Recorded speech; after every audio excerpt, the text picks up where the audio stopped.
12 ربیع الاول چې په دغه ورځ باندې نبی صلی الله علیه وسلم وفات شوی دی. زمونږ په دغه ملکونو کې پاکستان، افغانستان، بنگلاديش په دغه ورځ باندې چې کوم دی خلک خوشحالي نه مناوي، بلکې سټیجونه جوړ شوي جشن عید میلاد النبی په نوم باندې. ښځې چې کوم دی په هغې باندې ګډاګانې کوي، سړي هم په هغې باندې ګډېږي چې دا خو د اسلام یو خلاف کار دی. بلکې صحیح تاریخ د نبی صلی الله علیه وسلم د پیدایش چې کوم دی هغه 9 ربیع الاول دی.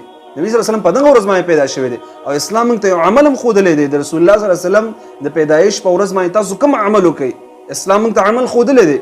صحیح مسلم حدیث دی، د الله نبی صلی الله علیه وسلم به د پیر په ورځ باندې روژه نیوله او فرمایل به چې دغه روژه زه ځکه نیسم چې ولدت فیه، زه په دغه ورځ باندې پیدا شوی یم، د الله شکریه زه ادا کوم.